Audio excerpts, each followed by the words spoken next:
Pulivendula ZPTC రకరకాల YSR party వల్ల ఆరోపణ.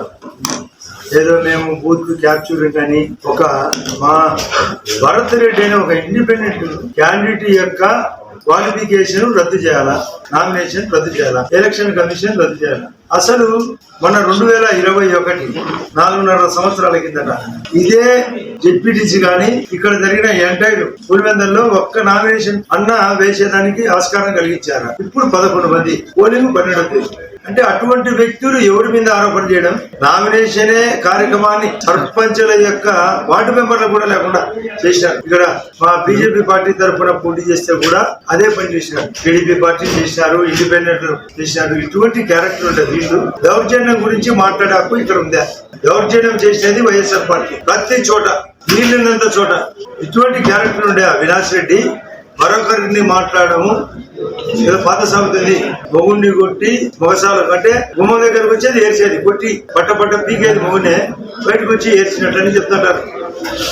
అటువంటి పరిస్థితి తెచ్చిన ఈ యొక్క పార్టీకి మమ్మల్ని ఎవరిని విమర్శించే ఎక్కలేదు. భరత్ రెడ్డిని నామినేషన్ ప్రక్రియను రద్దు చేయాలని ఎలక్షన్ కమిషన్ కంప్లైంట్ కాకుండా కోర్టు కూడా ట్రై చేసినారు, హౌస్ మోషన్ కూడా ట్రై చేసినారు. వాళ్ళు అలో చేయలేదు. మళ్ళీ వార్త వచ్చింది, రేపు కోర్టు రీఓపెన్ అవుతుంది కాబట్టి లంచ్ మోషన్. ఇదే రిక్వెస్ట్. అసలు అరెస్ట్ అయినారు. ఈ రోజు ప్రొద్దుటూరు కోర్టులో పోలీసులు కొందరిని హాజరు పెట్టడం కూడా జరిగింది. మా వాణి కొట్టారనే ఉద్దేశంతో. అంటే వాళ్ళు తప్పు చేసి నింద ఎవరికో మోపడం.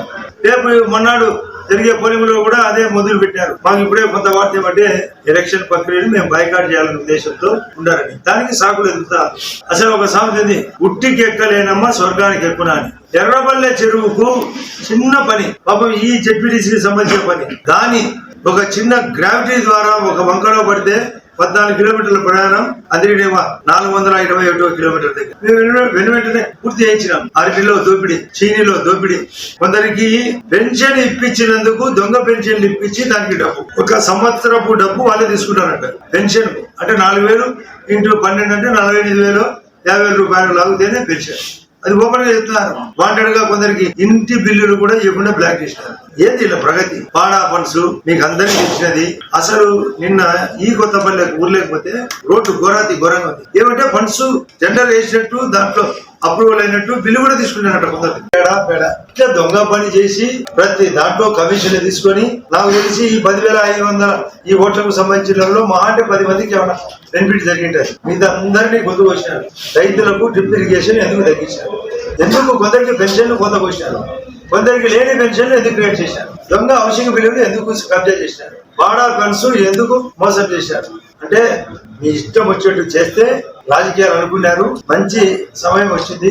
మేమందరం మూగుమడిగా ప్రచారం చేసినప్పుడు అన్ని విషయాలు బయటకు వచ్చినాయి. గౌరవ ముఖ్యమంత్రి గారు మాకు ఒకటే సలహా ఇచ్చారు, మీరు నోట్ చేసుకోండి, ఏ సబ్జెక్ట్ అయినా మేము 100 days టైం పెట్టుకొని, కొన్ని 4వ రోజుగా పూర్తి చేస్తాం, కొన్ని 10వ రోజు, ఏదైనా వర్షం పెద్దదైనప్పుడు 100 days లో పూర్తి చేస్తాం. నిన్న తుమ్మలపల్లిలో శ్మశాన వాటిగా లేదంటే కూడా ఎన్నిసార్లు విశ్వనాథ్ రెడ్డి ఆ ఎంపీటీసీ గుర్తుకున్నా కూడా అవినాష్ రెడ్డి పదే 100 సార్లు అడిగినా పలకలేదట. అంటే ఇవన్నీ బేక్ చేసుకుంటే మాకు అనుకూలమైన వాతావరణం ఏర్పడింది. పోలీసుల మీద ఏమంటే వాళ్ళకు అనుకూలంగా పోయి గతమంతా రిగ్గింగ్ చేసినారు కాబట్టి ఇప్పుడు ఆ రిగ్గింగ్ ఆగింది కాబట్టి పోలింగ్ ప్రశాంతంగా జరుగుతుంది కాబట్టి వాళ్ళకి ఇష్టం లేని కార్యక్రమం జరుగుతుంది కాబట్టి ఇన్ని రకాలుగా ఎత్తుగడలతో మా మీద అందరి మీద వాళ్ళందరూ వచ్చారు ఏదో చేస్తారని అందరూ మోపడం.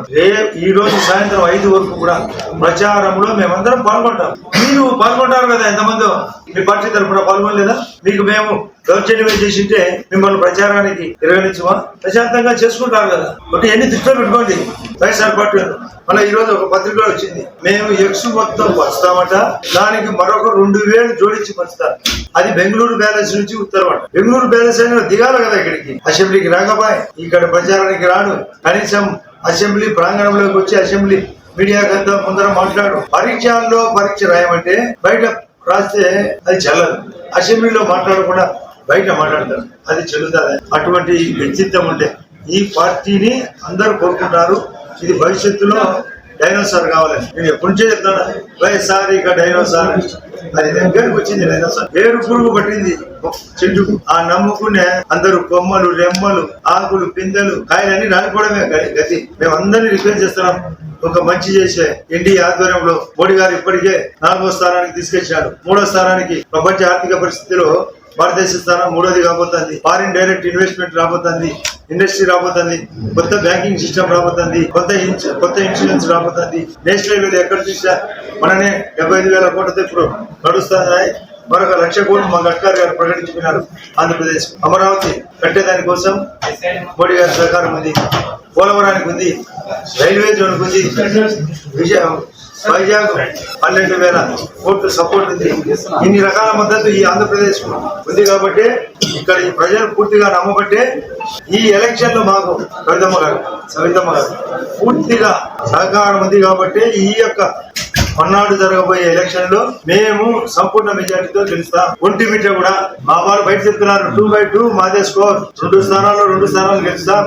ఇక్కడ మంచి మెజార్టీతో గెలుస్తాం. మన 25%, 2021లో పోటీ లేకుండా చేసినారు. 2024 వచ్చేందుకు 25%, ఇప్పుడు 52% మొదలుకొని పెంచుకుంటా పోతాం. 25 52 కాబోతుంది. మన 75 పర్సెంటేజ్ అవినాష్ యొక్క మా మీద పెట్టిన కేసులు బయటకు వచ్చినాయి. సొంత చెల్లెలు ఇద్దరు ముత్తుకుంటున్నారు. ఈ విధంగా అన్న నా మీద ఆ రోజు అమ్మ మంత్రి గారు ఆ రోజు ఈ అన్న అనుకున్నారంట, ఇప్పుడు వాళ్ళన్నాన్ని తెలుసుకున్నారు. కాబట్టి నిజాలు ఎప్పటికైనా దాగాలన్నా దాగదు. వాస్తవ పరిస్థితులు బయటకు వచ్చినాయి, వీళ్ళ ఆగడాలు బయటకు వచ్చినాయి, వీళ్ళ మోసాలు బయటకు వచ్చినాయి. ఈ అరటిలో కమిషన్ ఏంది, చీనిలో కమిషన్ ఏంది, చికెన్లో అమ్మకంలో కమిషన్ ఏంది. మామూలుగా సాగు చెప్తుంటారు వీడు కోడి గుడ్డు కోడి బొచ్చు కూడా తినరు, పెంపు కూడా వదిలిపెట్టారు. ఇటువంటి దారుణమైన రాజకీయాలను ఎండు పెట్టడానికి ఎలక్షన్ ఇది ఒక శాంపిల్. రేపు మళ్ళీ జరగబోయే 29లో రాష్ట్ర వ్యాప్తంగా సమున్నతంగా ట్రాన్స్పోర్ట్ గాని, కమ్యూనికేషన్ గాని, సూపర్ 6 గాని అన్ని అమలు చేస్తాం. ఆగస్టు 15 నాడు స్వాతంత్ర్యంతో పాటు బస్సు ప్రయాణం, ఈ పులివెందుల్లో బస్సు ప్రయాణంతో పాటు స్వాతంత్రం కూడా నిజమైన స్వాతంత్రం. జరగబోయేది వాస్తవం, మేము గెలవబోయేది వాస్తవం. దీన్ని అందరూ మీరు కూడా ప్రెస్ వాళ్ళు గమనించవచ్చు. రేపు ఈ పార్టీకి సుమారుగా పోలింగ్ అయిపోయింది. 95% అయిపోయింది. 4-5% ఏమన్నా వీళ్ళే ఏదో కొందరు లాస్ట్ వచ్చి ఓట్లు వేస్తామనేవారు తప్ప